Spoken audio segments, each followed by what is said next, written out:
Today we got this badass 47 Power Wagon.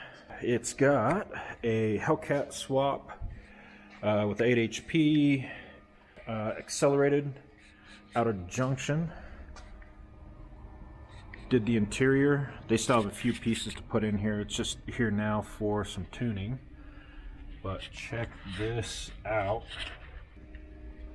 But yeah, so came in today. A few issues that I'm going to try to work through. Main thing, just tuning. But there's a few other issues that I'm going to try to tackle. Also, see if I can help them out. For one, when it showed up, it could not back off the trailer. Which was a code inside the TCM that basically just puts it into neutral. So cleared that code, got it in here. I'm right now pulling the files off of it. Got a battery charger and a jump box on it because it's got a few wiring quirks with the key on. These lights stay on, also with key on. The fuel pump is on at all times. So I'm gonna pull the fuse for that. And I've said this in the past, I don't like having the pump on at all times. It really should just be controlled by the ECU, should have its own control module, even if it's just based off of RPM recognition. So one of the problems with having the pump on all the time with the key on is, say you get into a wreck and a fire starts out or breaks out somewhere due to a broken fuel line. Now, if you're not able to turn the key off for whatever reason, now you basically just have a fire that's just growing and growing and growing. So from a safety standpoint, I really don't like having pumps on. And then also from just a power management standpoint, they draw a lot of power, and you're just sitting here with the key on. Say you're just sitting here flashing like I'm doing right now, pulling files off. That fuel pump will drain the battery, and then if you're out in the middle of nowhere, you're SOL. So there's a few things here that I would suggest be changed, but if they want to do it or not, not a big deal either way. I know I'm not too sure this thing's gonna go out in the back country much, but just some pointers. So I'm gonna pull these files off of it because it has a separate Sound German PCS controller that is emulating a body control module. So there is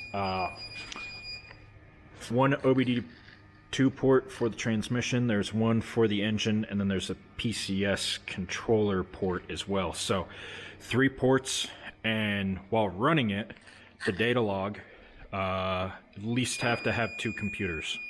And unfortunately that's kind of what you have to do with some of these swaps, because the ECM and the TCM want to see a body control module, and when they don't, then they get a little crazy. So right now they're not really too aware of each other. They are transmitting some torque signals to each other, but that is being adjusted through the PCS module. The other thing that it is running into right now is the transfer case isn't working. It's not shifting into 4-wheel drive, which could be a combination of a few issues. I'll do a couple things to see if it's something in the tune file or if it's something in the PCS, but it may actually be or require a firmware update in the PCS module itself. And that may be something that this guy's personal mechanic takes care of. But we'll see. We'll hop into it. So we got a little setup here. The fans don't work in this right now. As you can see, it's not completely finished. Not quite sure what it is. It's running some aftermarket controller. ECU's not controlling it, so excuse me. So not quite sure what the problem is. Tried to jump it based on the harness diagram that was sent to me. Doesn't appear to work. Also, it seems like there's some wires shoved into the connector over there. Not sure where they go. But yeah, waiting for HP Tuner's server to come back online, and we'll start making some passes in this. Now, these 8 HP transmissions, they have like 80 something different shifting maps, and in factory applications that's not bad. It takes a long time to adjust all of them. Basically, they have what's called like they have aggression maps, which is kind of based on how aggressively you drive it, what gear, if you're pulling a hill. If you notice it, like if you drive it, then like your spouse drives it or something like that for a week, and then you notice that it's shifting a little different. It's based on different timers inside the ECU that have to do with load, throttle position, temperature, a bunch of different things, and it actually starts counting. It actually has these little counters inside that actually starts counting to blend between different maps based on what they call aggression. In swaps like this, a lot of times I like to reduce the amount of maps that it's going through. For one, it simplifies tuning, and for two, you get more repeatability, because there's a lot of different parts of those maps that just these vehicles don't see, or those modes don't go into, except for like extreme circumstances. And so if you can reduce the amount of shifting maps, then you can actually kind of fine tune the shift feel in the vehicle. So in an OEM application, and when everything's working correctly, it's not bad. But for swaps, it just makes everything simpler, repeatable, and makes the process go a lot faster. So with these Hellcat swaps, with the 8 HP, the Hellcat, and the Sound German PCS controller, you pretty much have to run 2 laptops.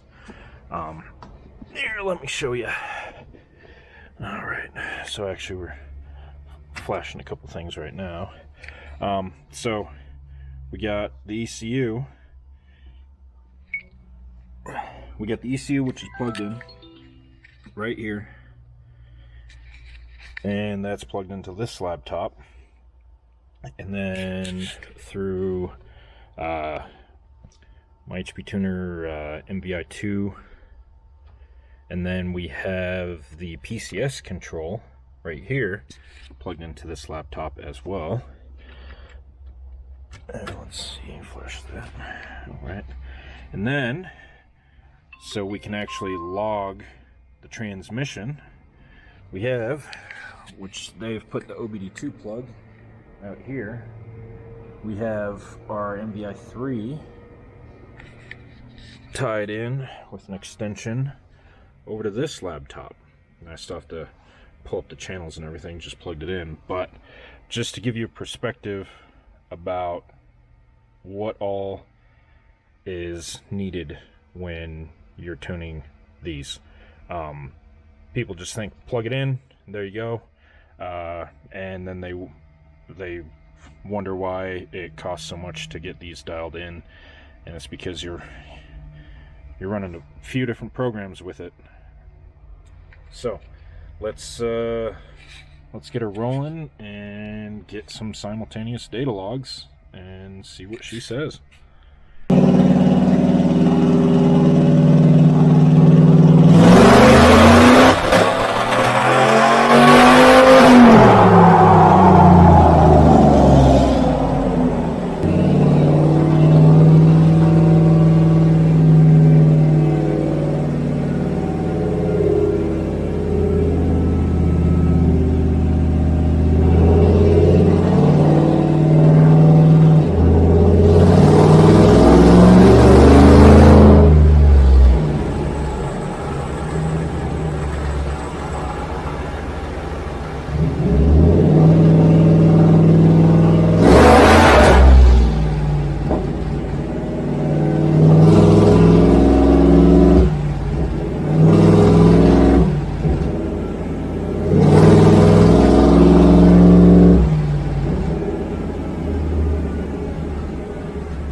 issues with the Power Wagon. We're gonna call it and let the customer and his mechanic go through, fix some of the issues in it. He'll probably be able to better assess what's going on with the wiring and stuff like that versus me tearing completely into it. There may be an issue with the mechatronics inside the transmission. It keeps going into a limp mode, and it's thrown a few codes associated with solenoids and the control system itself. So could be related to how they tried to tie in the transfer case. It could be causing some weird issues and signals being fed to the transmission. Engine wise, it's throwing some NOx sensor codes. I'm gonna ask him if maybe this whole pullout was out of a wrecked vehicle or something that might have been underwater at some point in time. Overall, got a few things adjusted for it. One of the big things that I see when people are doing these 8 speeds, even the 6-speed swaps, they'll put really low gears in it. Like I believe this is a 456. So with the 8-speed, when you're cruising along, this gets into 6th gear by 30 miles an hour. And it's just kind of the conventional way of thinking, like, okay, in these, if you're doing a small block or something like that in it, and you're running a conventional transmission, turbo 400, torque flight, C4, C6 or something like that, you would put these gears in it. But these newer transmissions have such a low gear set once you get down low, like first gear, I think in these is like 4.7 something. So you pair that with conventional gearing, and you're not into what would be previously first gear in like a turbo 400 until you're in 3rd gear in this. So it's kind of a waste in my opinion, and then it also makes for it makes for a little bit of issue with getting the car off the line, maintaining traction, and then you're losing some of the advantages of having that 8-speed with some of the overdrive gears and stuff like that. So I would recommend in this particular application to do like a 325 gear, 327 in that range. It would act a lot better, especially when it has some power under the hood like a Hellcat motor. So there are a few things that customer has some homework to do and some things to finish up, and maybe we'll see it back after that's all done. But yeah, I think we are done here for now.